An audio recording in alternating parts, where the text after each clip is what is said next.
안녕하세요. 이 작가입니다. 네, 안녕하세요. 윤 작가입니다. 안녕하세요. 김 작가입니다. 네.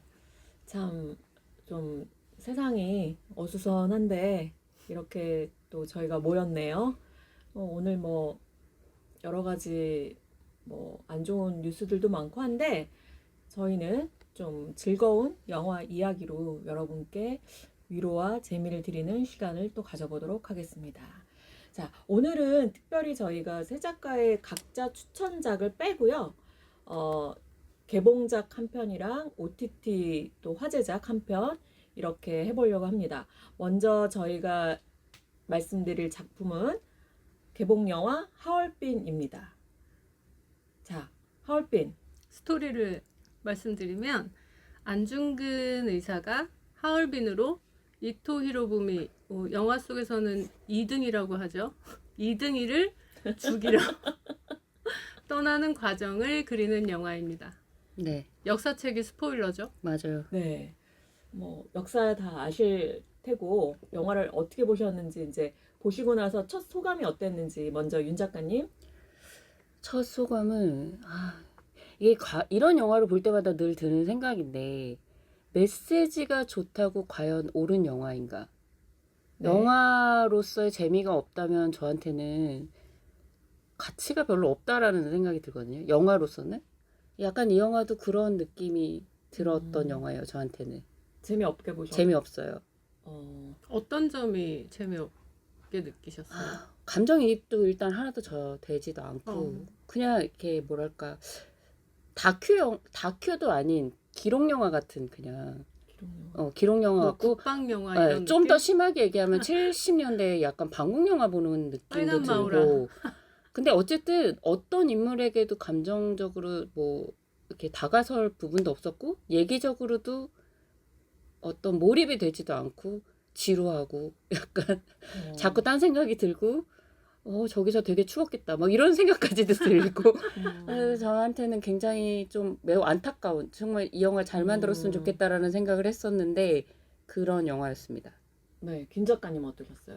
저는 좋았어요. 네, 왜 좋았냐면 네, 이 우미노 감독님의 그 스토리텔링 기법이기도 한 것 같은데, 네, 약간 선을 넘지 않는 부분, 네, 그 감정이 과잉되어 있지 않고 네. 절제돼 있고 네, 그런 게 있어요. 영화가 T면 관객은 F가 되고 영화가 막 F면 관객이 T가 되는 것 같은 느낌을 명언이네요. 저는 받았거든요. 그래서 이 우미노 감독은 영화를 항상 선을 넘지 않고 T의 그 감정을 유지하기 때문에 관객들이 알아서 F가 돼서 그렇지. 그 영화는 안중근이라는 사람이 있었어. 근데 이런 일을 했단다. 여기까지가 영화가 하면 되는 것인데 못 만든 영화들 보면은 어때 훌륭하지 어때 감동적이지 막 여기까지 선을 넘어서 가기 때문에 관객들이 오히려 T가 되는 것 같은데 이 우민호 감독님은 딱 그 선을 지키고 감정이 과잉되지 않고 이런 느낌을 줘서 오히려 저는 그렇지 저는 좀 애국심이 없는 사람이거든요. 네, 네. 근데 저런 훌륭하신 분들이 있어서 내가 애국심이 없이도 이렇게 잘 살고 있구나 같은 느낌도 느끼고 꽤 좋았던 경험이었습니다. 우민호 감독이 그 남산의 부장들이랑 내부자들 내부자들. 있잖아요. 내부자들. 남산의 부장들이 약간 그런 느낌이었던 것 같아요. 지금 말씀하신 티적인 그런 역사의 어떤 순간을 티적으로 그린 영화가 네. 아닐까. 꽤 티적이에요. 그리고 제가 생각하기에 이 대한민국의 지금 감독님들 중에서 진짜 선을 넘지 않고 T를 유지하기로는 우민호 감독님이 탑이지 않을까 하는 생각도 들어요. 그러네요. 박찬욱 감독도 꽤 넘고 봉준호 감독님도 가끔 넘으시는데 네. 저는 정말 좋게 봤습니다. 그래요. 저는 제가 F잖아요. 그래서 F인 영화를 보면 부딪혀요. 저랑. 네, 그 F기 때문에 F인 영화가 막 쓰나미처럼 저한테 감동을 주는 게 아니라 오히려 차고 넘쳐서 그 영화를 즐길 수 없게 만드는 게 팔짝 있는데요. 뛰게 되잖아. 네. 근데 이 영화는 일단 심파가 없고 국뽕도 없어요. 근데 정말 어떤 굉장히 시 같은 느낌? 약간 차가운 시 같은 느낌이었어요. 산문이 아니라. 근데 그게 저한테 엄청 이렇게 심장을 딱 울렸던 것 같아요. 오히려 그런 지점이. 그래서 너무 좋았고, 네, 그래서 저는 기대를 그렇게 안 하고 봤거든요. 저도. 그런데 너무 좋아서 놀라면서 나온 제 저도. 스스로에게. 제가 안중근 영화를 보면서 이렇게 감동을 받을 수 있는 사람이었다는 그러게요. 걸 몰랐었던. 어. 그래서 영화에서 일부러 울리려고 하지 않았기 때문에 전 2번 울었거든요. 울은 게 펑펑 온 게 아니라 눈물이 진짜 감동. 고이는 거예요. 그래서 굉장히 좋게 봤습니다. 근데 이 영화도 약간 저희도 지금 그렇지만 약간 호흡 불호가 있는 것 같아요. 그래서 좀 조금 더 구체적으로 그러면은 이야기를 해보죠. 아까 윤 작가님은 말씀하셨지만 좀 싫었던 부분이 저는 일단 네. 기본적으로 저는 남산의 부장들도 재밌게 봤고 내부자들도 재밌게 본 입장에서 음. 그 영화 정도의 어떤 인물 설정이라든지 네. 어떤 묘사라든지 네. 그런 게 더 있었어야 된다고 생각해요. 근데 이 영화는 그마저도 배제한 네. 완벽한 거리두기를 하면서 인물과 인물이든 사건이든 모든 것들과 너무 떨어져 있어요. 예를 들면 가장 하이라이트가 되는 이 도이로부미 살인 네, 그 네. 장면마저도 철저하게 완전히 원샷이나 그 가까운 샷을 배제하고 무감으로 한 번에 쭉 가버리잖아요. 네, 네, 네. 심지어 인물이 어디 있는지도 보이지 않을 정도로. 네. 그러니까 그런 것들이 그러니까 의도적으로 그렇게 찍은 거라는 것도 알겠고 네, 네. 한데 이게 전반적으로 영화를 보면서 저의 경우에는 어느 것도 이입의 대상이 되지가 않는 거예요. 왜요? 그리고 인물이 설명이 안 되는 게 안중근이 당연히 위대한 인물이고 되게 대단한 인물인 걸 알겠는데 영화적으로 어떤 서사적인 어떤 기본 설명이라도 그러니까 이 사람이 일본인들한테 어떤 의미였는지 그 당시에 왜냐하면 일본인 그 풀어줬던 포로였던 사람이 네. 좀 미친 듯이 스토커처럼 쫓아다니잖아요. 네. 그럴 만큼 안중근이 되게 대단하고 뭐 이런 것들이 앞부분에 그 포로를 놔주는 것만으로는 별로 저한테는 크게 와닿지가 그냥 독립군 중에 n분의 1이었지 이 사람이 어떤 큰 값어치를 가진 사람으로 평가받고 있었구나 당시에 그러니까 약간 그런 느낌이 들면 아 저렇게 미친 듯이 쫓는다거나 이토 히로부미도 안중근을 잡았니? 뭐 계속 이렇게 체크를 한다거나 이런 것들이 이해가 갈 텐데 앞부분부터 그게 별로 와닿지가 않으니까 그냥 안중근은 저희를 하는 사람 중에 하나일 뿐인데 왜 저렇게 일본인들이 미친 듯이 찾는 거 모르겠고 그리고 너무 설명을 말로만 해주는 장면들도 너무 많은 거예요. 그러니까 예를 들면 안중근이 고결하다라고 되게 표현을 하고 싶었던 것 같은데 그 누구죠? 죽으면서 그 대사했던? 이동욱? 이동욱이 죽으면서 굳이 그 대사를 안중근이 얼마나 고결한 사람인 줄 알아 하는 그 대사를 보면서는 나는 잘 모르겠는데 지금까지 봤을 때는 이게 그렇게 고결하고 되게 대단한 사람인가? 그러니까 그게 안중근이란 실제 인물한테는 그렇게 생각을 하지만 영화 속에 나온 그 안중근을 보고서는 그런 느낌이 하나도 안 들어서 그러니까 이런 근데 모든 안중근 자체가 거기서 그 독립군 그 대한의군 참모 중장이라는 어떤 막대한 임무를 맡고 있는 독립군이라는 게 사실 숫자가 많지 않았잖아요. 근데 그 최재형 그 유재명 씨가 연기한 최재형이나 박정민이 연기한 우덕순이나 그분들은 실제 인물이잖아요. 그 안에서 안중근이 되게 그 신화산 전투 그 맨 처음에 나오는 그 신화산 전투에서 일본 장교를 살려두고 그게 가장 제일 알려진 그 실제 사건이고 그래서 그 안에서 안중근은 충분히 그 독립군 안에서 굉장히 중심적인 역할을 했다는 거는 근데 저는 그게 나왔다고 저는 생각을 그냥 하거든요. 그게 어떤 그냥 그 부대 같은 작은 소부대에서의 대장 역할이라고 생각이 되지 그 제가 말하는 건 되게 이 이름 자체가 그 독립군의 약간 대표처럼 김구 뭐 안중근 이런 것처럼 되게 적들도 되게 이 사람을 꼭 잡아야겠다라는 되게 대단한 인물이다라고는 느껴지지 않았거든요. 그냥 요 부대를 이끌고 있는 대장이구나 요렇게 느껴졌지. 그러니까 이게 앞에서 말씀하신 그 일본군을 놔주는 장면도 어떻게 보면 치기로 보였어요, 저한테는. 그러니까 이게 설명이 충분히 저한테 와닿지가 않으니까 저 사람이 저런 설명하는 건 저렇게 결정하고 모든 동료들이 반대함에도 불구하고 그 일본군을 놔주는 그 모든 행위가 어떤 앞에 설명이나 깊이감이 없이 갑자기 그렇게 등장하니까 왜 저러지? 왜 저런 동정 어린 행동을 왜 했을까? 이렇게 받아들여지더라고요. 그러니까 그 사람의 고결함이라든지 뭐 그 사람의 어떤 충분한 고뇌 이런 것들은 솔직히 안 느껴졌어요, 저한테는. 그러니까 근데 저는 그 장면 같은 경우에 안중근 의사가 그 엄청 신실한 카톨릭 신자라는 것도 역사적으로 엄청 많이 알려진 사실이잖아요. 그리고 그 알려진 안중근이 사실일 뿐이지 네, 저는 네. 영화 속에서는 그런 그것도 나중에 찾아보고 저도 네, 이 네. 모든 것들이 그 신자라서 약간 네, 그런 네, 네. 상충이 있었다. 네, 네.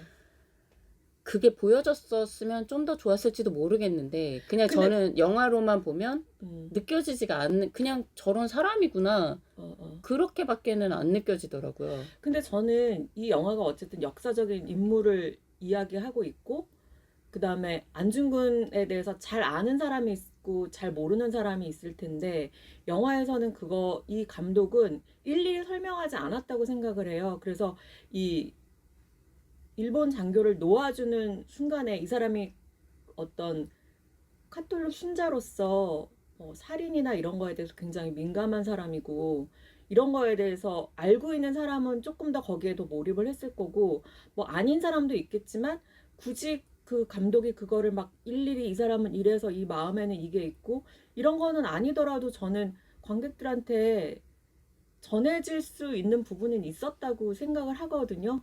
안중근 의사가 굉장히 그 동양 평화론을 되게 주장했던 인물이고 이런 거는 우리가 좀 배워서 알고 있는 부분이 있잖아요. 그래서 그거를 굳이 그러니까 그런 생각도 들죠. 저도 윤 작가님처럼 좀 화가 나게 돼서 저기서 꼭 저 사람 풀어줘가지고 저렇게 화를 입어야 돼? 이게 역사적인 사실이라도 그런 생각도 한편 들지만 또 영화를 쭉 보다 보면 그래 이분은 그런 갈등을 했던 분이지라고 저는 그냥 그렇게 이해를 했던 것 같아요. 개인적으로는. 김 작가님은 어떠셨어요? 저는 그 안중근이 이토 히로부미를 암살한 사실보다 그 일본군에게도 박애정신을 품었던 그 어떤 간디급의 음, 마음이 훨씬 더 재평가 받아야 된다고 생각을 했거든요. 이 그래요? 영화를 보고. 네. 그 이토 히로부미를 죽인 것보다 무엇의 그런 어떤 신념을 가지고 움직였나 이런 게 훨씬 더 훌륭하신 분이라고 생각해서 저는 그 일본 포로를 그냥 죽이지 않고 풀어준 장면이 단편적으로 그냥 이 사람을 딱 보여준 장면이라는 생각이 들어서 좋았어요. 윤 작가님과는 달리 딱 그 정도의 설명으로 이 사람을 보여준다. 이런 부분에서 마음에 들었습니다. 근데 이제 그런 행동으로 인해서 다른 독립군들이 다 죽음을 당하고 그것 때문에 이동욱이 막 열을 받고 그것도 또 충분히 이해가 돼요. 그쵸. 그다음에 이해는 그 가죠. 일본 장교로 인해서 결국엔 자기도 목숨이 위태로워지고 다른 동료들도 또 나중에 위태롭게 만들고 그런 것들은 또 윤 작가님이 말씀하신 대로 굳이 저렇게 했어야만 했나 그 인물에 그거에서 대해서 화가 나죠. 그 부분은 화가 나요. 그러니까 이 많은 논란이 있을 만한 이게 역사적 사실임에도 이 장면이라면 이걸 조금 더 앞뒤를 뭔가 사전에 그러니까 이 사람이 이런 선택을 하게끔 된 배경이나 어쨌든 관객으로서는 이 영화만 볼 때 따라갈 수 있는 어떤 지점이 필요하다고 생각하는데 이 모든 것들이 다 약간 아까 말했듯이 설명이 배제돼 있고 그냥 상황만 보여주고만 있으니까 그 행동이 옳을지언정 사실 동의도 되지 않고 옳다 그르다는 판단하기가 힘든 그러니까 것 같아요, 사람을 그때는. 죽이지 않으려고 하는 행위를 가지고 누가 뭐라고 할 수는 없잖아요, 사실은. 그렇지만 이게 전시 상황이고 그리고 그 당시에는 그 국제법에 의해서 안중근이 그걸 죽이지 않은 거죠. 그렇죠. 예. 그것도 얘기를 하잖아요. 그렇지만 전혀 왜 저런 행동을 하는지에 대해서 그냥 저런 성격인가? 라고밖에는 이해가 가지 그냥 영화상에서 볼 때는 그러니까 그런 지점이 조금 아쉬웠다. 근데 저는 다르게 생각하면 안중근이 우리가 정말 뭐 위대한 의사 열사로만 기억하는 안중근이 이런 논란이 있을 법한 이런 행위를 했고 그 사람도 이 안에서 자기 선택에 대해서 거기서 막 엄청 독립군들이 죽은 장면을 보고 자기로 인해서 엄청 막 절규하는 장면이 있잖아요. 근데 이 사람의 인간적인 약점 이런 것들을 노출을 시킨 점이 나는 이 영화의 미덕이라고 생각을 해서 안중근은 그저 훌륭한 사람이 아니잖아요. 그런 사람은 없잖아요. 진짜 완벽한 막 고결한 막 독립투사 열사 이렇게만 생각되는 이런 분의 어떤 인간적인 약점이나 고통이나 난 이런 것들이 이 영화에서 보여졌다고 생각을 해서 저는 오히려 이런 보여지는데 장면들을 통해서 예, 그런 그래서 장면들이 그런 좋았거든요. 느낌이 주려고 한다는 것까지는 머리로는 이해가 되지만 마음이 안 따라가는 거예요. 그러니까 음. 무슨 얘기인지 충분히 느껴져요. 그 사람이 어떤 약점도 있고 뭐 이런 면도 있고 인간적인 면을 되게 부각시키려고 했구나. 그러면 사실은 저는 좀 더 감정적인 부분이 섞여야 된다고 생각하거든요. 근데 너무 그냥 그러니까 마음이 동하는 장면이 없었던 것 같아요. 제가 보기에 제 느낌으로는. 그러니까 그냥 저런 장면은 솔직히 뭐 포로 놔주고 이런 장면도 전쟁 영화에서 숱하게 봤던 장면들이고 이게 사실이건 아니건을 떠나서 그러니까 모든 장면이 마음으로 이렇게 동요되는 장면들이 없어서 더 뭐 깊이감이 저한테는 안 느껴졌달까? 그래서 자꾸 저는 이렇게 약간 관찰자처럼 계속 보게 되더라고요. 모든 장면들이. 그러니까 이거는 약간 그러니까 희한하게 똑같은 장면을 봐도 어떤 사람은 굉장히 그 감정을 따라가게 되고 어떤 사람은 못 따라가고 그냥 그런 차이인지 아니면 그 영화의 어떤 정말 결정적인 어떤 단점이나 이런 것들 때문에 그런 것들이 나뉘는지 모르겠는데 저는 어쨌든 그 인물을 굉장히 따라간 편이고 윤 작가님 못 따라가신 거고 그냥 그 차이는 뭐 때문인지는 확실히 설명하기는 조금 힘들 것 같아요. 지금까지 나온 제 이야기로서. 생각에는 그 감독님이 이 영화를 본 관객들이 이런 대화를 나누기를 원하고 자기 생각에 그 중간에서 딱 그 중립을 유지해야 하지 않았을까요? 카메라를? 그런 생각도 들어요. 이 정도에서 내가 중립을 유지해야 사람들이 이러저러한 토론도 나눌 것이고 이러저러한 생각도 해볼 것이다 같은 의도? 글쎄요. 아니 왜냐하면 저는 같이 본 사람도 저랑 의견이 일치해갖고 재미없고 별로다. 이 얘기 외에는 이날 영화 본 얘기를 하진 않았거든요. 그래서 정말 저한테는 별로 안 좋은 영화였어요. 더 영화가 끝난 이후로 얘기를 하고 싶은 마음이 없어지는 영화였기 때문에 더 이상 뭔가 이 영화를 약간 이 녹음이 아니었다면 반추하지 않았을 것 같은. 저는 지금까지 안중근을 그 주인공으로 한 영화 중에 제가 이 영화를 보고 막 이토 히로부미의 마음까지 생각하게 되는 오. 경험이었거든요. 그렇지 이토 히로부미는 이렇게 아니 뭐 조선인들 왕과 유생들한테 엄청 뭐 핍박받고 고생한 거를 자기가 이렇게까지 잘 먹고 잘 살게 해줬는데 나한테 왜 이래? 이게 어느 정도 이토 히로부미의 그 세계관 안에서는 또 이해가 가는 부분이기도 하다 같은 생각도 하게 되면서 이 서로 죽이고 싸우고 이게 어떤 의미가 있나 막 그 삶의 의미까지 생각하게 되는 그런 경험이었어요. 그래서 이 영화가 되게 어떤 좋은 기억으로 계속 남을 것 같다는 생각이 들었습니다.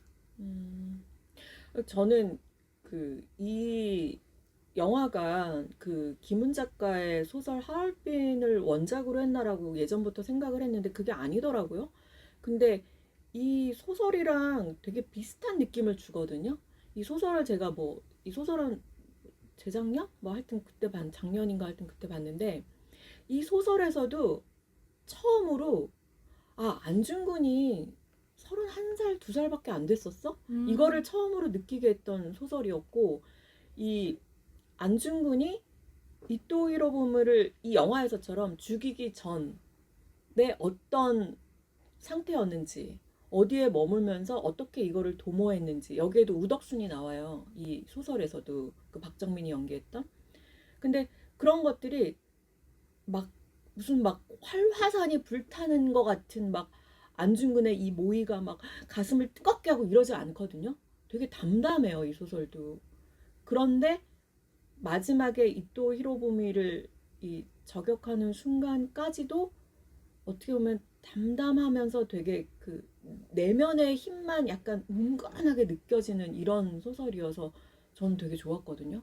그러니까 저는 뭐 뮤지컬 영웅 이런 건 안 봤지만 그런 식의 막 안중근 이또 이러고 막 거래야 우라 막 이러면서 막 총을 막빵 쏴고 막 비둘기가 날리고 막 이또구미가 막 피를 철철 흘리고 이런 거가 아니어서 좋았던 게 되게 강했던 것 같아요.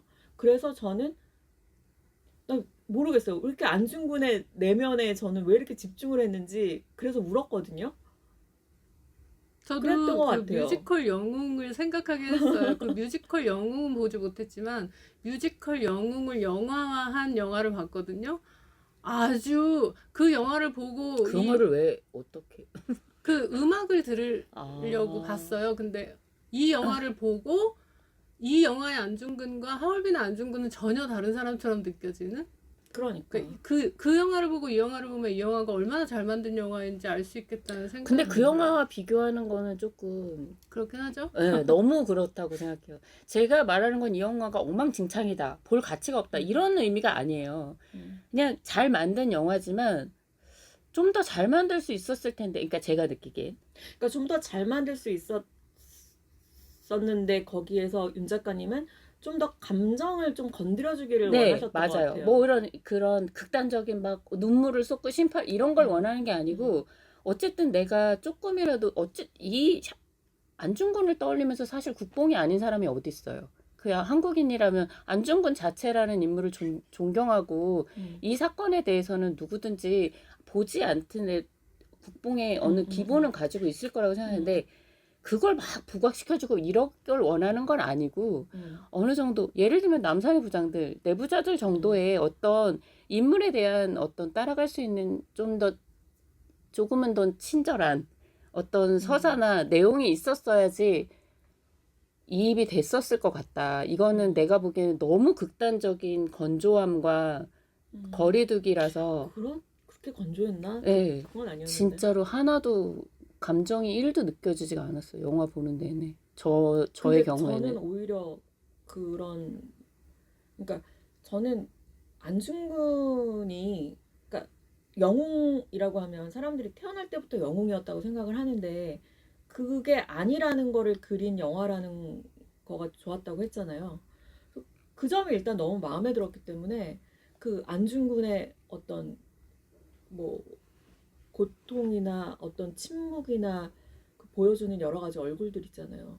거기에 되게 막 빨려 들어갔던 것 같아요. 일단 그게 너무 마음에 처음부터 들었던 것 같고 그래서 이 영화는 안중근의 진짜 얼굴을 조금이라도 보여주기 위해서 굉장히 애쓴 영화다. 그래서 되게 가치가 있다라고 생각을 해서 저는 이 영화를 계속해서 어, 옹호하고 싶은 그런 마음이 드는 것 같아요. 저도 안중근을 한국인이고 동양인이고 세계인이고 한 명의 인류다라는 시선을 가지고 만든 영화는 아마 유일하지 않을까 하는 생각이 들어요.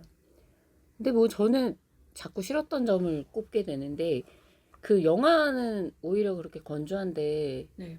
앞에 너무 많은 설명적인 대사들이나 장엄한 음악들이 너무 쏟아지면서 오히려 좀 감동을 원하는 방향으로 약간 강요하는 느낌이 들었거든요, 초반에.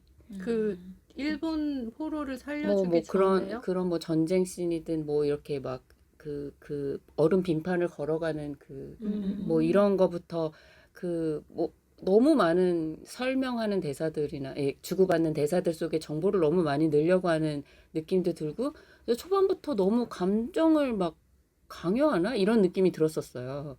근데 갈수록 그게 아니라고는 생각이 들었지만, 전 초반에도 그래서 약간 불호였거든요. 근데 이 영화가 어쨌든 초반에 좀 그 전투씬 말고는 잔잔하게 흘러가잖아요. 대체적으로. 그 다음에 약간 중후반에 가서 그 밀정을 찾는 그 장면이 약간 좀 서스펜스가 있으면서 조금 분위기가 달라지잖아요. 그 지점도 다들 불호가 있더라고요. 어떻게 보셨어요? 그 밀정을 찾는 부분에 제가 봤을 때는 그 부분에 서사가 되게 엉성하거든요. 맞아요. 네. 왜냐면은 밀정이 박정민 아니면 조우진. 조우진 밖에 없었잖아요. 그렇기 때문에 그 부분이 되게 엉성해서 아니 그리고 박정민이 그러니까 영화 어법상 박정민일 수가 없었어요. 박정민이면 너무 쉽게 가는 거니까 당연히 조우진이겠구나라고는 예상을 했는데 밝혀지는 과정이 조금 스릴 약간 좀 그런 긴장감이 있거나 이럴 거라고 예상을 했는데 너무 말씀하신 대로 뭐 이렇게? 막 라는 생각이 들더라고요. 그래서 이 영화의 단점이 저도 단점이 없다고 생각하지 않는 게 단점이 약간 서사가 좀 단단하지가 않아요. 약간 그 부분을 좀 너무 단순하게 쓴 것 같은 느낌? 밀정 찾기라는 부분에서도. 그래서 근데 그 밀정이 밝혀지는 부분, 예, 예. 그러니까 안중근이 누가 밀정인가를 네, 이렇게 네, 네. 관찰하는데 그게 기차 안에서 네, 네, 기차가 네, 네. 이렇게 흔들리면서. 흔들리면서 이 사람을 일 보여주다가 또 맞아요. 흔들리면 네. 이 보여주다가 저는 이 연출이 너무 마음에 들어서 그 저도요. 서사가 엉성하다는 생각은 잘 못했어요. 이 기차가 흔들리면서 밝혀지는 이 연출이 너무 좋은 거예요. 아니 저는 기차가 흔들리면서 그 지점보다는 그 밀정을 찾았잖아요. 그럼 뭐가 막 일어날 것 같은데 아무것도 안 일어나잖아요. 근데 거기서 제가 본 거는 뭐가 일어났냐면은 안중근의 그 눈동자가 이 클로즈업이 되잖아요. 전 그 부분이 연출이 너무 좋은 거예요. 그러니까 그거를 그 장면이 다 좋았어요. 네, 너무. 그 조명에서 그 현빈의 그 까만 눈동자 안에 이렇게 막 처음에 그 눈동자가 엄청 까맣게 반짝반짝하거든요. 근데 그 조우진이 밀정이라는 거를 알고 나서 거기에 눈물이 이렇게 고이는 그 클로즈업이 있는데 전 너무 좋은 거예요, 그 장면이. 저도. 저 그 장면이 정말 명장면이라고 생각하거든요. 모든 장면이 다 좋았어요. 그 기차 안에서. 그렇죠.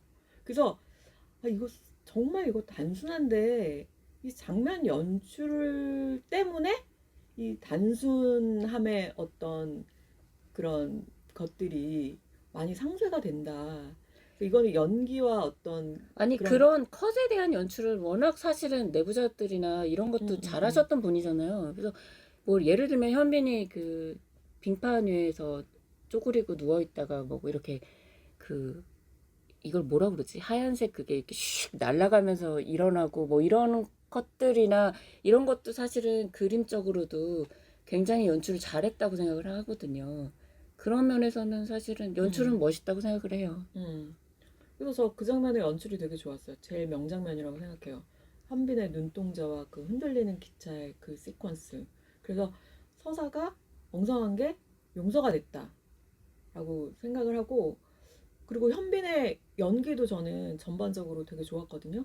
지금까지 중에 제일 좋았어요. 네, 저는 싫었어요. 그래요? 네. 어떤 점? 현빈도 싫고 이동욱도 싫고 다 싫었어요. 제가 그 현빈이나 이동욱의 연기를 뭐 엄청 잘한다고 평가는 안 하지만 죄송합니다. 못한다고 평가하는 배우들도 아니거든요. 근데 유독 이 영화는 이 사람들의 단점이 좀 부각이 많이 된다라고 정말요? 느껴졌어요. 저는 반대로 느꼈는데. 저도. 그래서 초반부터 그들의 연기가 좀 더 거리감을 느끼게 만들고, 특히 그런 뭐 이런 영화에서 주로 쓰는 그 하오체 있잖아요. 동지 뭐뭐 하시오. 이게 굉장히 사실 그 궁중 드라마보다도 훨씬 더 약간 익숙하지 않아서 이게 제 생각엔 연기를 못하는 배우들이 하게 되면 더 이렇게 입에 안 붙어서 이렇게 자꾸 귀에 거슬리게 되는데, 저는 전반적으로 다 그랬어요. 그래서 조우진하고 몇몇의 배우를 빼고는 나머지가 저럴 바에는 차라리 하오체를 굳이 썼어야 됐을까라는 생각까지 조금 들 정도로, 그러니까 그 행동 연기 이런 거를 제외한 이런 어떤 대사 전달이나 이런 것들이 되게 저는 어색하게 느껴지고, 제가 느끼기엔 그렇게 느껴져서 별로였어요. 두 사람 연기도. 저는 현빈이랑 이동욱이 나왔을 때 처음에는 미스캐스팅이 아닐까. 왜냐면 너무 독립군들이 막 코가 뾰족하고 잘생겼고. 막 코가 뾰족하고 막 쌍꺼풀 짙고 아니 그리고 잠바도 너무 막 멋있는 걸로 챙겨 입었어. 목도리랑 막 펄랑 이런 게 거의 명품 수준으로 챙겨 코트도 입은 막 명품처럼 보이는 거 아니야? 그러니까 그런 느낌을 주는 배우들이라는 거죠. 그래서 막 코트 질이 너무 좋지 않냐 이런 완전 비판도 뭐 있더라고요. 패셔니스타야. 근데 그리고 또 만추에서 또 현빈이 코트 맞아, 이렇게 맞아, 맞아. 근데 안중근도 좀 처음에 너무 코가 높지 않나 막 이런 생각을 했는데 근데 저는 이제 이 영화를 처음에 이제 몰입을 하다 보니까 그런 것들이 다 문제가 되지 않으면서 그리고 이동욱이 이렇게 연기를 잘했나? 전 처음 알았어요. 그 죽을 때 웃는 얼굴. 네, 저 오. 이동욱 죽을 때 울었잖아요. 웃는 얼굴 진짜 무섭더라고요. 네, 저는 도깨비도 좀 재미없어서 중간에 광기. 하차했던 사람인데 도깨비 너무 재밌대. 제 인생 드라마인데. 저는 도깨비 도저히 못 봐주겠어서 너무 오글거려서 하차했던 사람인데 이동욱의 독립군이 이렇게 말이 되게 연기를 하다니 되게 놀랐어요. 그리고 목소리 약간 낮게 그 긁는 목소리도 되게 좋았고 그래서 이동욱이 죽을 때 우는 저를 보면서 또 한 번 논란. 어땠어요, 김 작가님은? 연기는? 저도 지금 말씀드렸다시피 저 처음에는 이동욱인지 몰랐어요. 너무 다른 사람인 것처럼 나와서 목소리나 뭐 이런 얼굴 표정 이런 것들이 페이스 블라인드 아니에요? 사람 보더라고요. 너무 네. 이동욱이던데. 이동욱이랑 닮은 누군가인 줄 알고 보는데 이동욱이 맞더라고요. 근데 그 총 일본군이 총을 겨눴을 때 그 광기 어린 웃음과 그 광기 어린 눈망울과 뭐 이런 표정이 너무 좋아서 그게 진짜 그 이동욱의 웃으면서 죽는 얼굴이 뇌리에 딱 박혔다고 할까? 그 아니, 장면 너무 그러니까. 좋았어요. 그래서 현민, 이동욱, 조우진, 릴리 프랭키 다 너무 캐스팅 잘했다라고 저는 생각을 했거든요. 저도. 단 한 명 빼고 그 카메오로 나오신 그분. 정우성이야? 네. 그분이 나왔을 때 유일하게 몰입이 확 저 깨지더라고요. 사실 정우성 닮은 사람인 줄 알고 정우성이 그러니까. 저기서 저러고 있을 리가 없다 이런 그러니까. 느낌으로. 아니 정우성은 진짜 딱 나오는 순간 너무 그 혼외자 스캔들이 딱 떠오르면서 물론 그 그건 스캔들- 언니가 거기에 너무 마이너스 감정을 갖고 계셔서 그런 거 아닐까요? 네. 아니 그 스캔들과 상관없이 그냥 너무 배우로 봐도 붕 좀 떠있어. 예, 그런 네, 느낌이 들어요. 너무 혼자 겉돌잖아요. 아니 그리고 코트 왜 이렇게 멋있는 거 챙겨 맞아, 입었어? 맞아. 멋있어. 얘 오. 아니, 짱이래잖아요. 그러니까. 그 마적단의 짱이라잖아요. 민코 코트 장난 아니야. 너무 멋있어. 아니 그 밍크가 아니라 그거잖아요. 무슨 호피도 아닌 것이 무슨 표범 뭐 아니 근데 그게 이렇게 마적이면 아무리 그래도 동물 그 애니멀 그 그 프린트된 그걸 그냥 걸치는 수준도 아니고 거의 뭐 롱코트로 저는 뭐 보면서 와 기럭지 정말 길다. 막 확실히 멋있구나 태가 막 이런. 아니 근데 너무 현실감이 떨어졌어요. 저는 마적단의 맞아요, 그 맞아요. 런웨이에나 어울릴 법한 아니 그 마적단이라면 그 뭐 좋은 놈 나쁜 놈 이상한 놈의 마동석이라든지 막 이 치아 막 그 양치 그분 못한 있잖아요. 치아와. 추노의 그 성동일님. 맞아요. 딱 그게 맞아. 마적단이거든요. 근데 이분은 막 도령머리 막 하고 곱게 얼굴 왜 이렇게 빗어가지고. 광이 나? 그리고 술 마시는 연기를 하는 술에 쩔은 연기를 하는데 옆에 가면 술 냄새가 전혀 안 날 것 같은. 아니 술 취한 연기를 그렇게 못할 수가. 그래서 저 그 부분에 가면서 정말 거기서 이제 그 독립군들이 이렇게 그 정우성이 막 그 주정을 부리니까 외면하는 장면이 있는데 저도 외면하고 싶은 거예요. 저도 진짜 너무 유일하게 싫었던 마음에 안 들었던 그쵸. 장면이에요. 저도 저는 그 장면만 유일하게 빼고는- 가장 좋았던 장면이 이거는 얘기하고 넘어가고 예, 싶은데 조우진이 음. 전반적으로 다 좋았지만 저는 그 진짜 잘해요. 너무 그 역할에 너무 잘 어울렸어. 너무 잘했다고 생각했던 게 그 고문 받고 나서 고문 씬부터 쭉 이어져서 그 개처럼 맞아. 그 고기를 뜯어 먹으면서 눈물을 막 흘리는 그 음. 장면이 심정이 이해가 가는 거. 맞아. 그 그- 장면도 진짜 너무 그 장면이 여기에서 가장 제 마음을 물린. 그냥 영화를 맞아요. 씹어 먹었어. 네. 그냥 고기랑 같이. 맞아요. 저는 그래서 이 영화가 영화 자체가 감정적이지가 않으니까 오히려 제가 영화를 보면서 저를 막 돌아보게 되는 시간이 막 있는 거예요. 저 인류애까지 생각해봤다니까요. 나 같으면 저렇게 할 수 있었을까? 뭐 그런 거 있잖아요.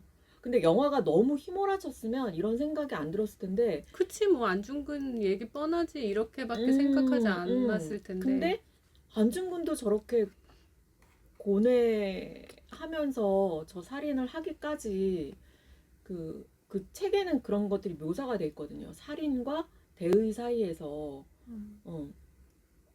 고민하는 안중근에 대한 그런 것도 나오거든요. 그래서 그런 걸 생각하면서 저는 나 같으면 어땠을까 막 그런 생각이 들었어요. 나 같으면 무기 얻으러 공부인처럼 말 타고 저기 막 사막 건너서 마적단 찾아가서 저런 거라도 할 수 있었을까 막 별별 생각이 다 들면서 좀 요즘 약간 혼란스러운 이 세상 가운데서 나는 어떤 사람인가 막 이런 생각까지 하게 했던 저한테는 되게 좋은 메시지로 다가왔던 그런 영화였던 것 같아요. 그리고 그 안중근이 사형당하는 장면도 굉장히 좀 그 장면도 좋았어요. 저는 짧게. 되게 예수님처럼 그리지 않았나? 라는 음. 생각도 했거든요. 어떠셨어요? 약간 그 계단 올라가서 딱 거기 서 있는 그 장면이 되게 저 사람을 약간 예수님에 빗댔나 같은 생각도 들더라고요. 나만의 예수님까지는- 생각인가? 역시 좋게 보는 사람과 나쁘게 보는 사람이. 그러니까 저는 그러면 계속 보면서도 좀 그 장면이 짧아서 좋았어요. 어. 그냥. 아니 저는 그냥 거기서 딱 끊는 거. 당연히 고문을 당했을 텐데 너무 깨끗하게 그린 게 아닌가라는 생각을 하면서 그럴 수도 있지. 그런 것들이 자꾸 저는 그러니까 이런 뭐 나는 어쨌을까 뭐 이런 생각이 아니고 자꾸 그런 그러니까 저는 이 영화가 안 좋았던 거예요. 자꾸 이런 평가와 왜 저렇게 찍었을까부터 막 이런 생각을 많이 하게 되더라고 영화 내내. 그래요. 이 이해할 영화 수 있어. 약점도 많아요. 왜냐면 서사도 좀 끊기고 좀 서사도 너무 단순하고 일정도 바로 밝혀지고 영화적으로의 스토리텔링은 좀 약했던 조금 부분은 약한 있긴 부분은 있죠. 네. 아무래도 있죠. 그러니까 그 이토 히로부미 죽이는 장면에서 아까 윤 작가님처럼 아쉬움을 말하는 사람도 되게 많잖아요. 근데 그런 이 드라마가 약간 디테일이 약하다고 생각하는 게 제가 자꾸 소설 얘기해서 죄송한데 소설에서 전 되게 재밌었던 부분이 이토 히로부미 죽일 때 재밌는 게 뭐냐면 이토 히로부미를 실제로 본 적이 없는 거예요. 안중근이. 우덕순도 마찬가지로. 왜냐면은 그 당시에 사진도 흔하지가 않았고 그래서 이 사람들이 신문에 난 사진 한 컷을 보고 이토 히로부미 이렇게 생겼을 것이다라는 거를 얼마나 그러니까 더 긴장돼요. 그 부분이 되게 재밌거든요. 그래서 이토 히로부미는 키가 작다라는 것만 가지고 그 단서만 가지고 그 하얼빈으로 향하는 그 장면이 있거든요. 그래서 이토 히로부미를 죽이고 나서 안중근이 확실하지가 않은 거예요. 키 작은 놈을 쐈는데 그래서 거기서 여러 발을 쏘거든요. 맞아요. 여러 발을 쏘는 게 그런 소설에서는 되게 자세하게 묘사가 돼 있고 죽이고 나서 저자인가 저렇게 작고 오종종한 자 이렇게 표현이 되는데 그 표현도 너무 그래서 어저께 다시 찾아봤거든요. 책도. 근데 이 영화에서는 사실 그런 디테일은 진짜 다 생략이 돼 있잖아요. 그냥 찾아가서 하얼빈에서 그냥 바로 알아보고 바로 그냥 앞으로 튀어나오고 아무도 제지하지 않는데. 예. 그 장면도 저한테는 되게 리얼리티가 너무 떨어진다라는 생각을. 그럴 수도 그래서 있었을 것 같아요. 그래서 조금 그런 부분에 단점은 있는데 전체적으로 이제 저는 좋게 본 사람으로서 뭐 그런 거를 뭐 그런 것도 좀 용서가 됐다. 너무 많은 용서를 했는지도 모르겠지만 근데 좋게 보면 다 어쨌든, 그렇게 예, 다 맞아요. 좋아 좋게 보여. 보면. 그럼 별점 주실까요? 저는 그래서 별점을 5점 만점에 한 그래도 4.3점 정도는 되지 않나. 전 영화를 되게 보면서 나 너무 재밌게 봤어 라고 생각을 했기 때문에 너무 의외였고 제 스스로도 4.3점 드리겠습니다. 김 작가님은요? 저는 한 3.5 정도 드릴게요. 생각보다 박하시네요. 아니 네, 뭐야 반전이야 여기에 뭐예요? 영화적인 재미까지 들어갔으면 4, 5 갈 텐데 약간 그 뭐 한국인이 보기에는 좋았지만 과연 뭐 전 인류에게 프로포즈 가능한가라고 하면 그건 아니다. 영화적으로. 이게 손익분기가 680만이라고 그러더라고요. 전 잘 됐으면 좋겠어요. 저도 잘 됐으면 좋겠지만 못 될 것 같아요. 저는 제가 안중근이 주인공인 영화에 3.5를 주는 일이 제 생에는 없을 줄 알았는데 있네요. 그러니까. 윤 윤 작가님은 저는 혹평한 것 치고는 또 많이 줄 수 있는 게 그렇다고 아까도 얘기했다시피 엉망인 영화라고 평가하진 않거든요. 그래서 그냥 저는 감정이 동하지 않았을 네, 뿐 그냥 전혀. 이렇게 무미건조. 네 맞아요. 무미건조하네. 막 이런 생각밖에 안 들었기 때문에 그래서 그냥 3점. 아 그래도 꽤 높은 네. 점수를. 네. 네. 그러면 오늘 하얼빈 이렇게 좀 호불호가 나뉘었었는데 얘기를 해봤고요. 저희 두 번째 작품 또 있죠. 네. 전 세계 지금 전 화제작. 세계를 뒤흔들고 있는 오징어 게임 2를 또 말씀을 나눠보도록 하겠습니다. 네. 자, 어떻게 보셨나요? 먼저 김 작가님 기대돼요. 아니 그러니까 저는 아니라고? 아니 하고 한숨부터 났어 지금. 아니라고요? 저는 사실 1편도 그렇게 좋게 생각하지 않았다는 점을 일단 말씀드리고 네. 이 영화는 음악과 미술이 다 했다고 생각했어요. 이 음악과 1편이 예, 예. 이런 음악에 이런 미술이 얹어진 이런 영화에 그냥 웬만한 시나리오가 얹어져도 재밌게 볼 수 있겠다 싶을 정도로 음악과 미술이 좋았거든요. 그 네. 세트장과 컬러감과 음악의 리듬감과 뭐 이런 것들이. 네.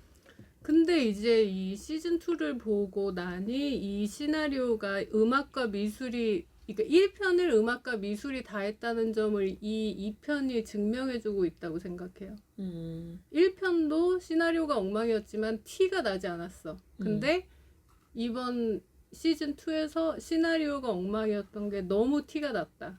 그런 생각이 들었습니다. 윤 작가님. 저는 올해 개봉했던 2편들을 쭉 생각을 해봤거든요. 네. 근데 인사이드 아웃 2를 제외한 모든 2가 저한테는 왜 만들었을까? 왜 만들었을까? 지옥2도 저는 지옥에 대한 호감도가 있어서 지옥을 그때 높게 평가하긴 했지만 그때도 느꼈어요. 왜 만들었을까? 또 뭐였죠, 우리? 또 왜 만들었을까 몇 번 나왔는데. 뭐 저는 개인적으로 본 거 모아나2도 그랬고요. 아, 맞아. 뭐 이런 하여튼 속편으로 나오는 모든 것들이 글래디에이터 2?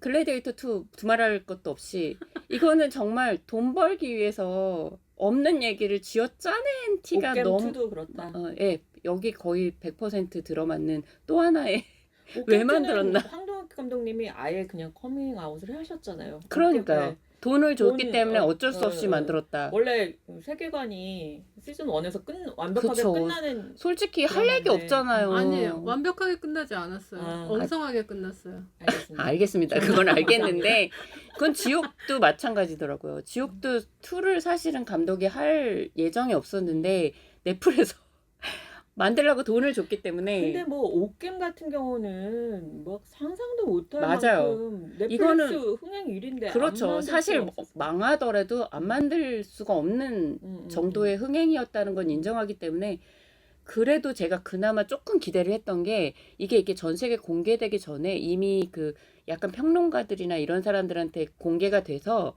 그 골든글로브의 작품상 후보에 먼저 오른 거예요. 네네.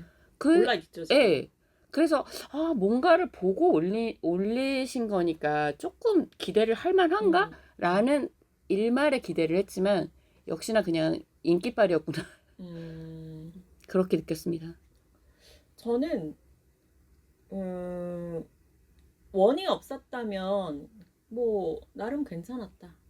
하지만 속편으로서는 신선도가 너무 떨어지고 독창성이 부족했다. 그래서 좀 많이 별로다. 아쉬웠다.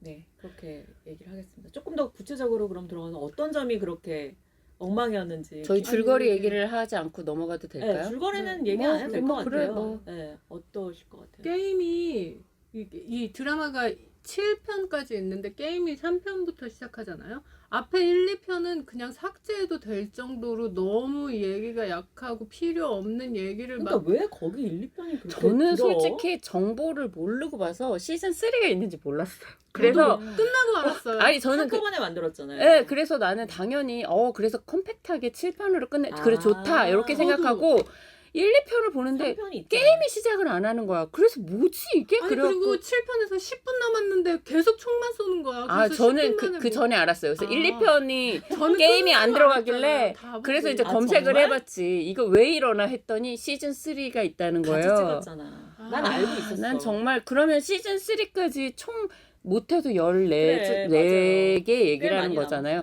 이건 정말 너무 과욕이에요.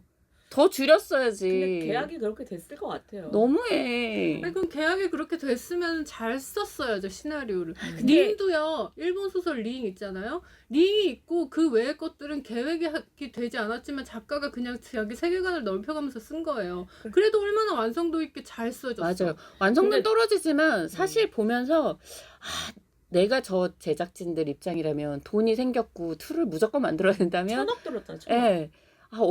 어땠을까 생각하면 그래도 조금 노력한 흔적은 많이 보이긴 해요. 뭐 어떤 설정을 넣는다든지 서사를 음. 넣는다든지 이게 그래 툴을 끌고 가려고 굉장히 좀 노력은 했구나. 그렇지만 그냥 그 음. 노력만 보일 뿐이지 결과적으로는 너무 별로예요. 아니 저는 이 시나리오가 진짜 작법서 일과에도 어긋나는 기본도 안 돼 있는 시나리오가 어떻게 이렇게 전 세계적으로 인기를 얻을 수 있지가 이해가 안 가요. 막 시점이 영화 안에 있다가 밖에 나왔다가 막 왔다 갔다 해요. 시점 지키는 거는 기본이잖아요. 막 대사가 관객들한테 들려주는 대사가 있다가 막 안에 들어와서 배우들끼리 대사 있다가 이게 너무 감독님 시나리오 배우고 다음 영화 찍으셔야 될 것 같아. 아니 그러니까 나는 왜 훌륭한 감독들이 자기가 각본까지 쓰려고 그러는지 내 모르겠어요. 말이. 전문가한테 정말. 맡겨요. 네. 그 음악미술 전문가한테 맡겨서 얼마나 아니 예쁘게 박찬욱 정말 감독도 그 과욕이라고 생각해. 작가랑 같이 쓰잖아요. 아니 아니 정말 봉준호 말고는 시나리오 안 썼으면 좋겠어. 네. 감독들이. 그래서 황동혁 감독도 최동훈 감독도 인정해 주세요. 아니 그러니까 아니 황동혁 감독도 잘 만드는 감독이신데 3년 만에 자기가 각본이랑 연출까지 이거를 시즌 2, 3를 한다는 게 너무 과욕이었다는 거예요. 근데 사실 시즌 1도 우리가 일본 영화나 드라마에서도 아주 수백 번, 골백 번은 봤던 거잖아요. 전혀 창의적이지 않았어요. 근데 그 시즌 2까지 자기가 이렇게 엉망으로 시나리오, 캐릭터 분석도 완전 1차원적이야. 근데 1차원적인 건 사실 1시즌부터 그랬어요. 아니 근데 그리고 1시즌에서 이렇게 티나지 않았어요. 저는 1시즌을 나름 재밌게 봤었거든요. 1시즌에서 제일 재밌었던 거는 게임이었어. 게임. 맞아. 정말 맞아. 오징어 게임. 맞아요. 그 게임이 그나마. 주는 정말 따라가게 되잖아요. 누가 죽고 누가 살고 이 게임이 또 이런 게임이 하는구나. 근데 정말 2편에서 제일 재미없었던 거는 게임이 너무 늦게 시작해. 맞아요. 너무 늦게 시작하고 저는 공유가 나왔던 장면 되게 좋았어요. 저도요. 공유가 너무나 열연을 하잖아요. 맞아요, 한 맞아요. 번도 보지 못한 얼굴로. 그리고 이 톤에 잘 맞았어요. 네. 그 과잉된 표정과 연기가 네. 이 오징어 게임이라는 그 세계관과 되게 잘 맞았어요. 그래서 공유 딱- 진짜 원래 악당이었던 것처럼 그러니까 자기가. 그래서 공유의 처음 보는 얼굴이어서 너무 좋았고 너무 의외로 연기를 잘해서 그거는 괜찮은데 제일 어이없었던 게 그 놀이동산에서 그 이진욱과 그 핑크 솔저. 여자 그 배우 이름이 누구죠? 박규영, 김규영? 그분이 박규영. 박규영 배우가 나오는 그 서사가 너무 아픈 아이를 돌보는 아빠와 그 아빠를 보고서 자기의 마음이, 아이를 떠올리는 자기 아이를 떠올리는 북한 무슨 탈북자 여성 너무나 자기적인데 그 서사가 너무 길어. 거기 그 놀이동산 그 서사가 그렇게 길 필요가 있었나요? 없어요. 아니 그리고 서사가 아예 없는 배우 그 캐릭터들은 막 그 이번에 빅뱅의 탑 최승현 배우가 연기한 그 래퍼도 있잖아요. 그냥 입만 열면 요 컴온 막 머리 염색하고 들어와서 그런 그러니까 캐릭터는 원래도 너무 저는 일차원적이에요. 1시즌부터 모든 캐릭터가 납작하고 음. 전형적이고 맞아요. 특히 대사들 너무 촌스럽고 근데 이 시즌이 그게 더 극대화됐어요. 그러니까요. 더 티나. 모든 그러니까 캐릭터가 급하게 쓴 것 같아요. 예. 1시즌은 막 그래도 엄청 공들여서 막 이게 그렇겠죠. 있었는데 몇 년을 준비해서 몇 년을 그걸 준비해서 했으니까. 막 이가 막 8개 빠질 정도로 그렇게 하셨는데 이거는 막 3년 안에 성과를 내야 되니까 엄청 급하게 그러니까요. 했던 티가 그 탈북민을 자꾸 그딴 식으로 소화하는 그런 캐릭터로 자꾸 소화하면서 쓰는 것도 싫은데 박규영 배우가 했던 박규영 배우도 그렇고 사실 1시즌에 그거 이호연 배우 맞죠? 정호연 배우. 그 정호연 배우의 맞아요. 캐릭터를 이미 다 했는데 또 탈북자 캐릭터로 또 써서 저렇게 써먹는 것도 좀 싫고 자꾸 고정화시킨 그런 어떤 이미지로. 그리고 나는 제일 문제가 됐던 이런 너무 일차원적이야 진짜 모든 캐릭터가. 이런 좀 나쁜 말로 조금 약간 꼰대 같으신 분들이 게이라든지 저런 트랜스젠더를 소화하는 그 캐릭터 방식이 너무 전형적이에요. 그 박성훈이 내뱉는 모든 대사가 앞에 무슨 대사를 할지 너무 보일 정도로 너무 전형적이고 진짜 너무 구태연한 얘기만 계속하고 있고 심지어 그 여성성을 초반에는 엄청 강조를 하다가 뒤에 총 들고 싸울 때는 그런 갑자기 특전사야. 없어져요. 그런 노력조차 하지 않아요. 배우조차도 그런 디렉션을 그렇게 이쪽으로 와! 막 그러니까. 이러면서 갑자기 막 특전사 막 그러니까 목소리가 이 사람은 여자가 되기 위해서 엄청나게 전혀 겉모습도 없어. 더 여성스럽게 하려고 노력하는 화장만 사람인데 했을 뿐. 그죠? 예쁠 뿐이에요. 그 뒤에 가면은 아예 이게 삭제돼 있어요. 갑자기 전재준이 돼. 예. 아니, 이거 아니 재준이 언니에서 전재준으로 또 바뀌어. 그리고 아까 탑 얘기도 하셨는데 앞에 탑에게 너무 많은 추종자들이 생겨요. 근데 이게 얘가 힘이 있고 뭐 이런 옛날에 그 1시즌의 그 스네이크맨 그 사람처럼 깡패다. 너무 무서운 사람이다. 그러면 그 사람이 추종자가 따르는 어떤 우두머리가 되는 걸 이해를 하겠는데 얘는 약간 유명인. 탑은 아무것도 없어요. 그냥 요 이것만 할 뿐인데 아니, 그리고 근데 이 그건 세상- 약간 유명인을 따르는 약간 무지성 그 이것도 팬들 이런 그 거 아닌가요? 베테랑 2에서 왜 그 유승환 감독이 유튜브 한 번도 안 본 사람이 유튜버를 맞아. 근데 이것도 다 이것도 약간 래퍼라는 사람을 그냥 직업으로만 알고 있지 이 사람들이 어떤 음악을 하는지 전혀 그러니까 지식도 없는 사람이 이 그냥 모든 시나리오에 등장하는 모든 캐릭터들이 다 이런 전형적이야. 다 아니, 무당도 입만 열면 맞아요. 전지십니다. 맞아요. 그래서 모든 캐릭터 그러니까 전재준 그 무당 캐릭터 그다음에 트랜스젠더 캐릭터 그다음에 임산부도 임산부 캐릭터 그다음에 그 엄마랑 아들도 엄마랑 아들 모든 그것도 것들이 너무 달고 다른 그러니까 누가 그런 얘기 썼더라고요. 양동근 저기 뭐야 모자만 나오면 갑자기 KBS 1일 연속 맞아요. 그 너무 할머니 전형적이잖아. 그 할머니 엄청 설명충이시잖아요. 또 캐릭터가 그래서 여기저기 다니면서 막 이 사람 과거 얘기도 듣고 저 사람 얘기도 듣고 막 그리고 그래서 아들을 위해서는 막 딱 희생하고 아들은 또 엄마한테 틱틱거리면서 또 엄마를 막 그러고 하나도 그 전형성에서 벗어나지를 못하는 각본. 맞아요. 그 다음에 너무나 직설적이면서 고민 없는 대사. 맞아요. 정말 놀랍더라고요. 저도. 아니 그리고 대사가 얼마나 수준이 낮냐면 그 가면들이 나와서 이제 게임을 시작하기 전에 게임은 이렇습니다 하고 법칙을 설명해 주잖아요. 근데 그 설명하는 장면에서 이번 게임은 저번과는 달리라고 말해요. 그 이번 게임은 저번과는 달리는 관객들하고 이정재만 알고 있는 거예요. 그 얘기를 거기서 한다는 거는 그런 장면이 그랬나? 있었어요? 그래서 오. 이번 게임은 여기서 하는 달리는 이 감독이 이 시나리오를 얼마나 엉망으로 생각 없이 썼는지를 단편적으로 보여주고 있거든요. 그러니까 이 사람은 그냥 게임의 룰을 설명해주면 되고 저번 게임과는 다른 룰이 있네는 관객이 생각하면 되고 이정재가 느끼면 되는 거야. 근데 그거를 그 대사 안에 넣었다는 게 이 사람이 막 시나리오를 쓰는 사람이 얼마나 정신없이 이거를 그냥 대충 막 썼는지를 정말 단편적으로 보여줬다니까요. 그리고 또 하나의 이런 류의 작품 이렇게 막 사람이 죽고 막 게임하고 이런 경우는 사실 누가 죽을지에 대한 궁금증이나 그런 게 캐스팅이 있어야 돼. 스포일러잖아. 예. 그죠? 그러니까 1시즌은 맞아. 사실은 너무해. 이정재 빼놓고는 그닥 유명한 사람들이 없었기 때문에 사실 정호연도 완전 거의 모르던 신인이었죠. 신인이었잖아요. 그러니까 언제 죽을지 이 사람들이 무슨 역할을 누가 할지 죽을지. 이게 너무 궁금했단 말이에요. 여기서는 너무 많은 유명한 사람들이 등장하는데 이 사람들 7시즌까지 거의 죽지 않습니다. 그러니까. 근데 이거를 1시즌 그러니까 1회 등장할 때까지 모두가 예상하는 바예요. 그러니까. 아, 저 사람 안 죽겠네. 그러면 얼굴을 모르는 조연들이 저 사람 또 죽겠네. 이렇게 다 예측이 가능하니까 아무 긴장감이 아니, 생기지 그리고 않아요. 그 예측을 한 번도 벗어나지 않으면 어떡해. 맞아요. 아니, 그리고 이 감독님이 에휴. 첫 게임을 시작할 때 거기서 그렇잖아요. 금을 밟지 마세요라고 하고 시작해요. 그러면 이걸 보는 사람이 어떻겠어? 금을 밟아서 누가 죽겠구나 예상하잖아요. 그리고 조금 있다가 누가 금을 밟아서 죽어요.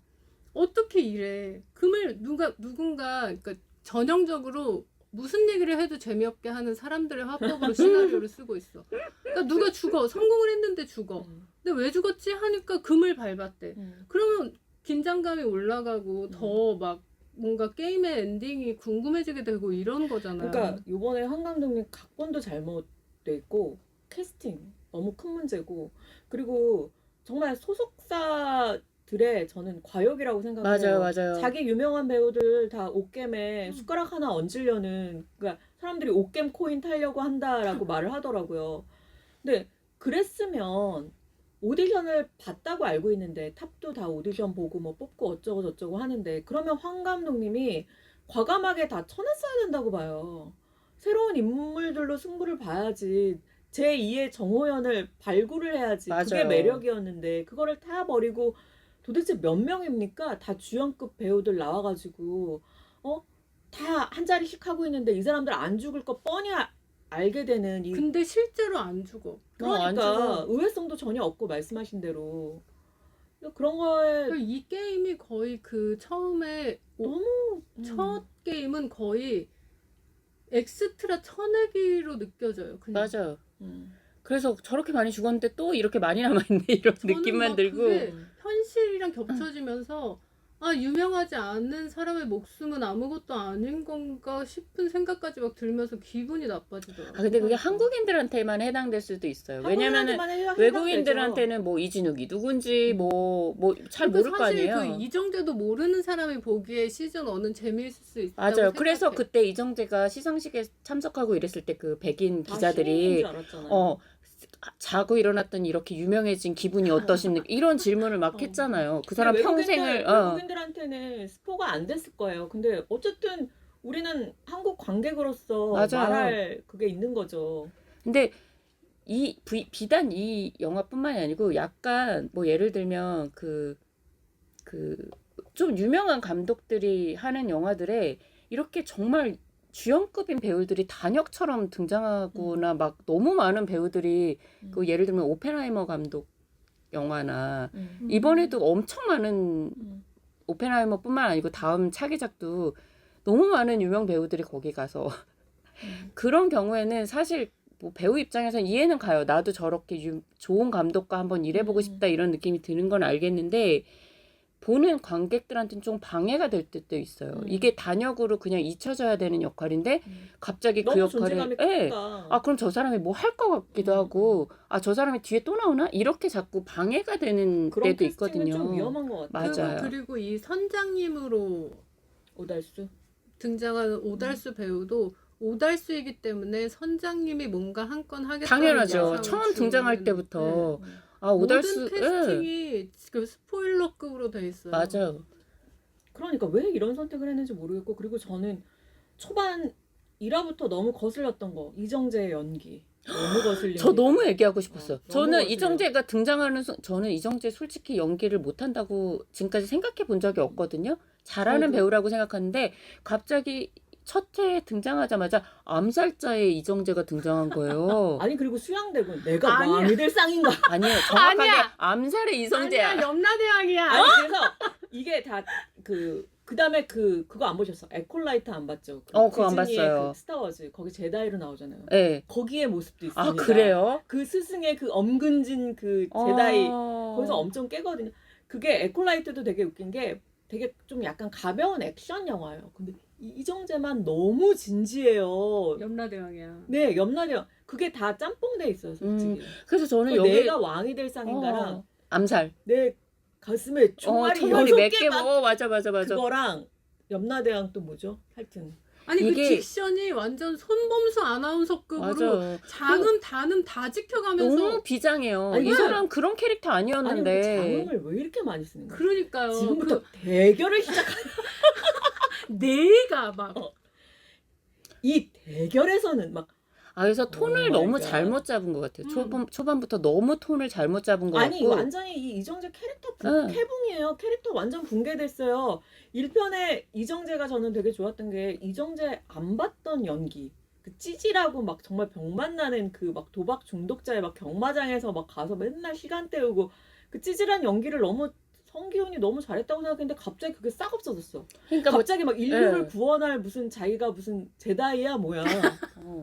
그리고 너무 사실 동기도 너무 약하잖아요. 진짜 인류를 구하는 거면 그 정도의 비장함이 이해가 가는데 복수를 왜 해? 아니 이 사람들 잘 정말 모르겠어. 개인 채무로 말도 안 되는 채무들로 10억 이상의 빚을 진 말하자면 좀 사회적으로 문제인 사람들이 많잖아요. 그 사람들이 모여서 그렇게 있는데 그러니까 이런 정의에조차도 사실 조금 이해가 안 가고 그런 결정을 하게 456억을 벌었으면 그걸로 딴 일하고 착하고 좋은 일 하면서 살 수도 있을 텐데. 다시 들어가는 것 자체가 이해가 안 가니까 이 그 뒤에 모든 그러니까요. 게 뭐- 이게 게임을 완벽한 복불복 게임이기 때문에 자기도 죽을 위험이 100% 있는 게임이란 말이에요. 그걸 저렇게 비장하게 들어가서 지금 하는 일은 무엇이며. 아니 그러니까 이빨에다가 뭐 끼고서는 얘네들을 이제 초토화 시키겠다고 했는데 그게 잘 안 됐어. 그래서 안에서 게임을 시작하게 됐어. 거기까지 저는 억지로 약간 설정을 이해하려고 했는데 그 안에서 하는 게 너무 그 안에서 하는 게 별로 없다는 거죠. 없어요. 저 완전 없어요. 강하늘 배우 유일하게 마음에 들었어요. 강하늘 음. 배우 연기하는 거. 근데 거기서 이정재를 막 이정재가 첫 게임에서 한 어떤 액션을 거의 웃겼어. 하면서 얼음. 그게 약간 강하늘은 혼자서 이거 조롱으로 가야겠다 느끼고 한 것 같거든요. 그래서 그 얘기 하고 싶었어요. 너무 좋았다고. 아니 그러니까 무궁화꽃이 유일하게. 피었습니다에서 얼음 한 거 말고 얼음하고 뭐 기차놀이 하면서 사람들 구한 거 말고 하는 게 딱히 없거든요. 그리고 왜냐면 그 다음에는 다 새로운 또 게임이니까. 네, 새로운 게임이고 또 OX에서 OX 나눠졌다고 해도 이정재가 할 수 있는 게 없단 말이에요. 그럼 이정재는 무슨 생각으로 계속 거기에 머물고 있는지도 모르겠고 또 갑자기 그 OX 나눠져서 서로 죽이기 직전에 자기가 우리 윗선을 치자라고 설득을 하는데 설득력이 전혀 없는데 어떻게 저 많은 사람들이 설득이 되지? 그게 너무 의아했어요 저는. 아니 그리고 그 윗선을 치기 위해 희생되는 사람들의 그러니까. 목숨은 갑자기 상관없어져? 그러니까 지금까지 한 명도 죽일 수 없다고 자기는 맞아요. 생각하고 들어온 정의의 히어로잖아요. 네. 그리고 거기서 말이 안 되는 게 X가 이제 저기 소등이 되면 X가 O가 X를 칠 것이다라고 했을 때 이병헌이 그럼 우리가 먼저 치자 하니까 그럴 순 없습니다. 막 이러잖아요. 뭐 살인할 수 없습니다. 그리고서는 그래놓고 대를 위해 소를 희생하래. 그러면서 소를 희생시켜서 거기서 약한 사람들 다 죽어버리잖아요. 그 난장판이 됐을 때. 그러니까 이정재 스스로 너무 캐릭터가 모순이 너무 많이 되고 그 다음에 거기서 갑자기 전쟁이 일어나는데 갑자기 그 전재준 언니는 막 갑자기 특전사 맞아요. 특전사가 돼가지고 거기서 막 총들은 왜 이렇게 잘 쏘며 그 사람들이 거기에 온 게 그리고 나가겠다고 한 게 그 8억이라도 받아서 내가 빚 갚고 이런 사람들이 윗선을 치려는 의도를 가질 이유가 전혀 없잖아요. 죽을 수도 사람들은 있는데. 이 오징어 게임 시스템이 뭔지 잘 몰라요. 네. 이정재랑 거기 윗선이 있다는 이병헌만 것도 알아요. 몰라. 사실은 어떻게 그러니까 되는 건지. 시나리오가 완전 엉망이라는 거죠. 음. 아무것도 이정재만 이해하고 있는데 이정재가 어떻게 그렇게 몇 마디 말로 그 사람들을 설득을 해서 그 이 총격신을 사람들은 그냥 벌이냐는 돈 말이야. 벌러 왔고 나 살아나가야 되는데 가족들이 있는데. 그래서 저는 그래서 그런 생각 안 했어요. 이정재가 456억 있잖아요. 네. 3년 동안 아무리 무기 사고 어쩌고 저쩌고 했다고 해도 그러면은 나는 내가 이정재라면 내가 니네 10억씩 나눠줄게. 저도 그 생각했어요. 그래. 그러면 그걸 왜안 해결될 해? 거. 그러면은 그 X 있는 사람만 해도 그 사람들 10억씩 나눠주고도 남어. 아니 그게 선이지. 이 사람들이 끌고 윗선을 물리치러 사지로 몰아 이 저 진짜 사람들을. 이 드라마 7편 보는 내내 그 생각했어요. 그러니까 각본이 그냥 말이 네 돈을 써. 각본이 말이 안 돼. 그러니까요. 그러니까 이 모든 456억이 어. 그리고 그 무슨 창고인지 모텔에 있는데 맞아요. 그건 누가 그거 지키고 그리고 있어? 그 나머지 흥신소- 사람들도 너무 착하죠. 흥신소 사람들도 그거 가지고 틀 차라리 생각도 거기를 안 하고. 쳐. 그러니까. 이정재 네. 있는 데를 쳐. 그러니까. 그렇게 나오잖아. 그리고 위아준도 그리고 너무- 위아준 나오는 씬마다 너무 재미가 없어. 아니 필요가 없는 역이잖아요. 어. 지금까지는. 그냥 그냥 동생이라는 부딪혀 것뿐. 그랬지. 쉬어가는 타임이야. 아니 그리고 그나마 게임을 할 때 재밌는데 게임하다가 계속 그 섬 찾는 그 씬은 왜 이렇게 많이 넣는지 편집도 진짜 잘못돼 있고 오달수가 뭐 거기 스파이라는 거 밝혀지는 것도 너무 뻔하고 그리고 그 씬이 계속 흐름을 깨요. 그러니까 왜 이렇게 그러니까 자꾸 감독님은 그게 있었던 것 같아. 1편이랑 또 달라야지. 근데 되게 재미없게 다른 그리고 크게 다르지도 않은 결과적으로 그렇게 됐던 제 것 같아. 생각에는 아예 정말 다르게 할 거면 성기훈은 나중에 특별 출연처럼 쓰고 아예 새로운 사람과 그래. 새로운 판을 짰어야지 맞는 것 그러니까 같아요. 뭐 이병헌 스피노프든 뭐 네. 공유 스피노프든 사실 그게 더 재밌겠다는 말들이 나오는 게 이 판이 잘못 짜진 것 같은 거. 성기훈을 다시 출연시켜야 되기 때문에 모든 게 이렇게 맞아요, 된게 맞아요, 아닐까. 맞아요. 성기훈이 없었으면은 사실 새로운 얘기가 처음부터 다 다시 시작돼도 음. 되거든요. 음. 그렇지만 그러니까 이번에 예. 데드풀에서 그 누구지? 누구야? 울버린? 올버린을 다시 깨어나게 해야 되는 그 이상한 모순 있잖아. 그래서 막 무덤 파고 난리 예. 쳤던 그런 거랑 약간 비슷한. 그걸 버리질 못하는 거야 성기훈을. 이정재가 이미 슈퍼스타가 됐고 이거에 약간 그러니까요. 그래서 보는 옥겜의 내내 상징이 돼버려가지고. 그러니까요. 이게 보는 내내 할 얘기 없고 꼭 해야 되는 뭐 성기훈이 들어가야 된다든지 게임을 해야 된다든지 이런 수많은 제약 가운데 제작진이 그래도 조금씩 노력은 엄청 많이 한 것 같은 느낌은 드는데 고민은 많이 네, 했죠. 고민은 감독도. 많이 했지만 결과적으로는 실패다. 음. 그 생각밖에 들지 않아요. 그리고 시즌 2의 엔딩도 그렇게 마무리되는 거는 그러면 시즌 3는 시즌 2 다시지. 시즌 3로서 독립적인 가치가 없잖아요. 그렇게 아니 기승전에서 그냥 끝내버린 거나 마찬가지인데. 그래서 엔딩도 그런 말들이 나올 수밖에 없어요. 2편, 3편 한꺼번에 찍어놓고 그냥 임의로 그냥 잘라버린 거. 그게 시즌으로서의 가치가 있는가라는 생각도 드는 거죠. 근데 요즘 대부분의 다 그런 것 같아요. 아니 그러니까 그 스위트홈도 사실은 2시즌, 3시즌이 우선 한꺼번에 그런 게 너무 찍어서 마음에 안 예, 들어요. 그냥 자른 게 2시즌, 3시즌 이런 아니 거잖아요. 그러고 나서 바로 개봉도 아니야. 또 내년 여름에 개봉하는데 맞아요.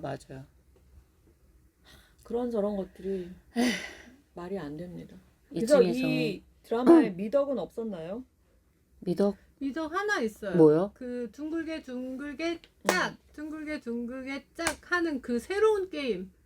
그거 하나 재밌었어요. 아 그래요? 그 무대와 저는 이 게임판이 너무 좋았어요. 시즌 1도 그랬고 어쨌든 그 재미는 없었고 시나리오 너무 엉망인데 이 게임 자체. 반짝반짝하는 이 게임의 그 무대와 이런 연출이 너무 좋았거든요. 그거라도 나와주면 좋겠다라고 기대하고 시즌 2를 봤는데 새로운 게임은 그거 하나. 맞아요. 저는 딱 두 번 약간 긴장감. 뭐 새로운 게 나올래나 했던 게 공유가 나왔던 그 전개 과정이나 공유가 아니 그리고 공유는 왜 죽여? 그러니까 그 그것도 마음에 안 임팩트를 들어. 아무튼 아니, 공유를 살려놔야지. 공유의 얘기까지는 그 얘기가 되게 신선하고 뭔가 새로운 게 나올래나? 그리고 그것도 했다. 재밌었잖아요. 그 하나 빼기. 네. 그러니까 그 모든 그 공유에 관련된 장면들은 조금 긴장감이 느껴졌어요. 좀 새로운 얘기가 나오나 보다. 뭔가 조금 새로운 전개로 가나 보다. 그러면서 다시 또 팍 식었다가 다시 조금 긴장감을 느꼈던 게 그 박규영이 그 게임에 참가할 때 그 그 초대장을 받고서는 들어가는데 그 과정이 되게 이해가 가지 않았거든요. 쟤는 자기가 그 게임을 한 것도 아니고 왜 저렇게 들어가지? 이상하다라고 생각했는데 뒤늦게 얘가 핑크 솔저라는 게 나오잖아요. 그래서 그래서 그거 좀 그 좋았어요. 정도는 네. 되게 괜찮네? 요 정도만 유지를 해도 좋겠네? 라고 했지만 그게 다였어요. 저 지금 공유 얘기하니까 그러니까. 공유가 그 두 사람을 대결시키는데 가위바위보 하나 빼기를 하잖아요. 그러니까 이 게임에 미쳐 있는 사람 같은 이 설정은 너무 좋은 거예요. 그 오징어 게임 아니고 밖에서도 이렇게 게임을 맞아. 하는다는 설정 그거 되게 좋았던 것 같아요. 거기서 대신 죽는 그분 저 되게 마음에 들었거든요. 너무 그 진짜 흥신소 절대 안 할 것 같은 어. 목소리 톤. 그분이 그분 그 게임 뮤지컬 설명한 네, 뮤지컬 뮤지컬 배우로 되게 유명하신 제가 좋아하는 배우거든요. 몰랐어. 김범래라는 배우인데 네, 김범래. 그래서 그분이 그 진짜 목소리 와. 초반에 게임 설명하는 분이 그분 목소리래요. 이번 게임은 그 목소리가 아, 저 약간 김상중 씨인 줄 알았는데. 아니. 약간 말투가 다음 게임은 이거 약간 그 그것이 목소리 알고 싶다. 녹음하신 분이 이 흥신소 이렇게 나와가지고 어, 근데 이분도 죽어가지고 아쉽고 죽어야 될 사람은 안 죽고 그러니까. 그리고 일단 1편도 그랬지만 그냥 너무 잔인해요. 잔인하고 막 머리에 막 총 쏘서 막 아니, 그리고 이런 얘기하면 되게 꼰대 같은데 저도 그 꼰대 시나리오 같은데 자체가 도덕성이 결여돼 있어. 완전히 그냥 메시지를 위해서 그런 것쯤은 다 희생해. 메시지가 훌륭하잖아. 이 자본주의의 냉혹함을 이야기하는 이 메시지 이렇게 훌륭한데 잔인하고 사람 막 목숨 파리 목숨이고 이런 거는 다 덮어야지 이런 느낌? 그러니까 아예 배틀로얄처럼 그냥 막 죽음으로만 몰고 피로만 몰고 가면 오히려 도덕성에 대한 감각을 잃게 되잖아요. 그리고 영화에 몰입하게 되잖아요. 근데 이렇게 막 뭐 이런 사회적인 어떤 문제 메시지 넣으려고 하면서 막 사람을 이렇게 죽이는 게 이게 뭐냐고 도대체 정체가 뭐예요? 이 대의를 드라마? 위해서 소를 희생하는 거죠. 도덕성이 그게 완전히 메시지인가 봐. 결여돼 있어. 대의를 위해서만 소를 희생하라. 기분 나빠. 그리고 되게 재밌었던 게 김세훈 작가님 우리 네. 아는 김세훈 작가님이 그 어떤 신문 인터뷰에 하신 건데 OX 투표가 게임보다 더 많아서 좀 자기는 별로였다. 이 게임이 지루했다? 조금 지루했다. 너무 많았다. 라고 그리고 하면서 너무 길게 보여줘. 그분의 그 촌철살인 있잖아요. 오징어 게임이 아니라 오징어 투표. 맞네. 그게 너무 웃겨가지고 와. 말씀을 드리고 역시. 싶었습니다. 역시는 역시죠. 자, 그래서 윤 작가님 몇 점 주시겠어요? 평점. 1.8. 1점이요? 1.8. 역시 박하시네요. 1.8. 많이 줘서 1.8. 저는 1점. 그 둥글게 딱 그 무대 연출하신 분에게만 개인적으로 별 1개 달아드리고 싶어요. 저는 3.5점 드리겠습니다. 네? 네? 아니 이게 이게- 반전 우리의 결점이 더 이 드라마의 반전보다 세. 아니 저는 1편은 나름대로 재밌게 봤었기 때문에 1편이 없이 이게 2편이 있다면 그렇게까지 엉망이라고 할 수 있을까 이 드라마가. 엉망인데요? 저는 오히려 엉망입니다. 1편 덕분에 그나마 존재할 수 있다고 엉망이에요. 생각하는데. 그리고 어쨌든 이 게임이라는 걸 살리기 위해서 아까 김 작가님 말했지만 그런 연출들 뭐 나쁘지 않았다. 그리고 다들 욕하는 탑도 저는 원래 그 초창기 빅뱅 팬으로서 너무 욕을 먹으니까 또 안타깝더라고요. 왜죠? 아니 안중근 아니 왜 선생님이 팬은 그럴 수 있어요. 안중근 선생님이 혼자 화장실에 지금도 변기에 팬은 앉아서 아니지만, 네. 변기에 앉아서 대한민국 만세 하지 않아요. 음. 그런 입만 열면 랩을 하는 래퍼가 어딨어. 근데 그건 각본이 잘못한 거야. 그러니까 각본 잘못. 연기도 못했어요. 아니 그리고 자기가 랩을 하는 가수로서 이게 캐릭터 설정이 너무 말도 안 된다고 말해야지 배우가 생각이 아니, 나. 그런 말할 수 말할 있었을까? 그런 군번은 아니에요. 말할 수 있었을까? 거기 그 이병헌 그 추천으로 끼어 들어간 거기 때문에 말할 군번은 아니에요. 아무튼 아무튼 모든 너의 마무리하시죠. 모든 순간 그만 욕하고 마무리하시죠. 네. 근데 저는 뭐 두 분만큼 그렇게 막 엉망이라고 말하고 싶지 않아요. 그래서 저는 자 시즌 3를 기다린다. OX. X. X. 저는 옵니다. 아니 아 여러분들 좀 마음이 너무 아니 박하네. 별 그냥 5점 주세요. 그냥. 그럴 거 그냥 5점 주세요. 이게 뭡니까? 지금 오징어 손꼽아 게임입니까? 기다리네. 오징어 손꼽아. 게임입니까? 아. 이렇게 소수 의견을 이렇게 무시하고 말이야 사람들이. 소수 의견 오징어 게임에서는 그냥 죽어요. 네. 무슨 소리예요? 저 그럼 이만 죽겠습니다. 자 여러분 또 잘 지내시고 저희는 내년에 뵙겠네요. 내년에 네. 그러면 해피 뉴 이어로 정말 이런 말조차 요즘에 잘 안 나오는데 자 새해 복 많이 받으세요 여러분. 감사합니다. 안녕.